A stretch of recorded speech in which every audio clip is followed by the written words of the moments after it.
Got a brand new documentary. Last year we spoke to her about The Canary. That was her own movie. Of course, she's a producer and she's an actress as well. But today we'll talk more about her brand new project with Nisha Seth, who's back in the studio as well. Welcome back. Thank you so much, Fred. Very exciting to have another inspirational lady on the show today and back again, as Fred said. So welcome, Emilie. Thank you. You can't keep me away. I keep coming back. And now you are a West Australian filmmaker and been very successful so far. And you're doing a documentary now, which is a little bit more personal. Tell us about that. Yes, so as said before, I've just finished doing my own feature film and a couple of short films, but I wanted to try something different with the documentary. And this is a very personal subject for me and my family. So it's about haemophilia, which is a rare bleeding disorder which affects 0.01% of the world's population. So very rare, very unknown. But the actual subject of this documentary is my dad and my sister, who both are haemophiliacs, so they suffer with the disorder. So very personal story. It actually taught me a lot about my own family, which I didn't know before. So it was cool learning stuff as the cameras were rolling, both as director and cinematographer, and it was a very unique experience. Yeah, so from doing feature films to doing a documentary, for those that are sort of new to the genres, what's the difference? How do you approach a documentary? Yeah, so a documentary is real life subjects and real life stories, whereas a feature film tends to be scripted or narrative based. So very different experience, because a documentary you can't control what people say and you have to work with what you get. And working with my family, they're kind of used to being in some of my stuff. I made things as a kid and kind of convinced them to act in, but this was real life, so it was very personal and they were very brave to tell their stories. Yeah, so what was it like for you, it being personal, actually hearing their stories and putting this together? Yeah, it was a really great experience, and I think it brought us all a lot closer together. The subject matter is about hope and defying the odds, which is kind of a reoccurring theme in a lot of the work that I do. My dad's 65. He's been active his whole life and he's a surfer. But so haemophilia is when you lack the 8th factor in your blood, which means your blood does not clot properly, which can lead to excessive bleeding both internally and externally. So to be active your whole life and suffer with this disease is very inspirational. And his main subject was talking about understanding, overcoming and treatment. Yes, I think I mentioned earlier to you, haemophilia, there's a psychological element to that as well, because, you know, you're potentially anticipating or thinking about what might happen. I imagine he talked about that obstacle within the documentary as well. Yeah, and he talked about, he was the first person in his family to be diagnosed, because it can often go unknown genetically for a while. So he has 3 brothers, the only one in his family diagnosed. So he said he was in denial for quite some time, which did cause problems, injuries, but when he came to terms with it and understood it is when he was actually able to adjust his life and continue in a really good way. So what's your hope in terms of the audience watching this documentary, whether they do have haemophilia or personal experience with someone in their family or not? What do you hope that they take away from it? Yeah, so I think haemophilia is like a lot of rare disorders. They're a lot of undiagnosed, a lot of the time misunderstood. So I hope people see this and know that you're not defined by your diagnosis.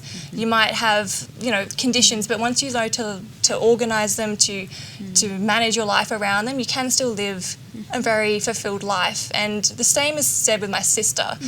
She's one of the rare cases of women with haemophilia. For a long time they were misdiagnosed or undiagnosed because they thought it was a male disease, but it's come out now that women can have haemophilia, so there's a lot more research around that and even hopes for a possible cure in the future. Yeah, look, I think it's so courageous and so thoughtful that they've both been in this documentary and that you've directed it. Yes. What was their experience? Did they have any feedback on the documentary when they finished? Yeah, I mean, being directed by your sister or daughter is probably a little bit interesting, but they were very open and honest about what they talked about, and we had a very comforting and encouraging environment. And I also carry the haemophilia gene as well, so it was one of those things. It was very much a family affair, and in the end we all just want to show that there is hope for these conditions. Excellent. Now, in terms of release and where this documentary will be available, where will it be available? Yeah, so it's currently entered the International Film Festival circuit, which is really good because we want to show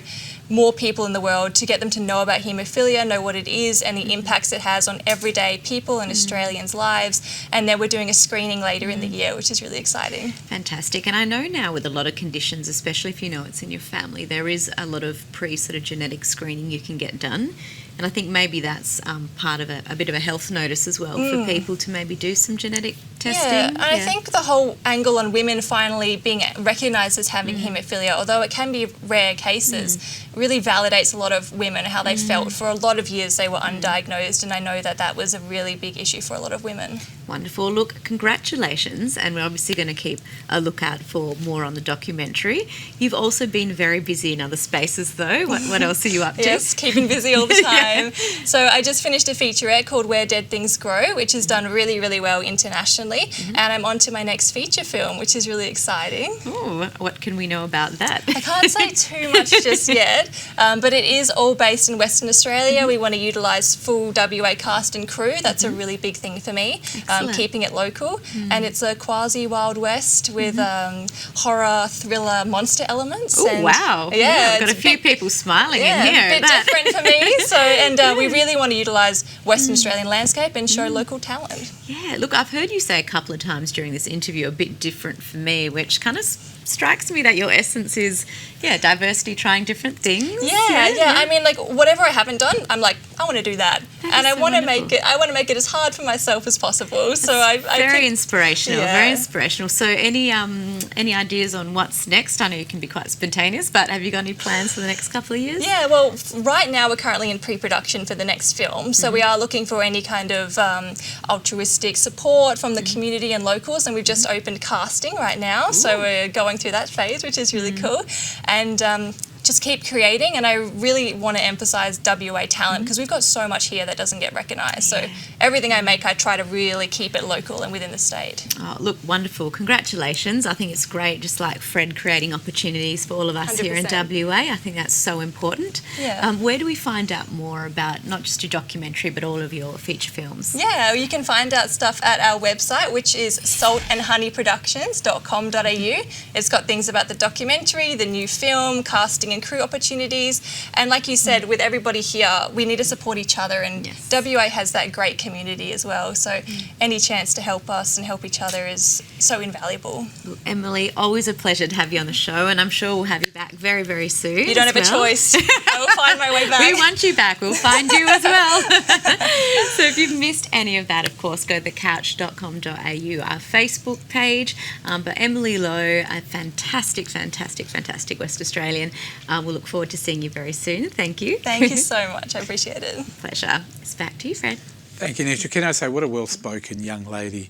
She's going to be a mentor for so many young women in this country, whether it's movies, entertainment, film, presenting, health matters. Well done. Keep up the great work, and thank you to Nisha. And thanks for coming back to us this year. Nice to have Nisha back as well, part of the family as well.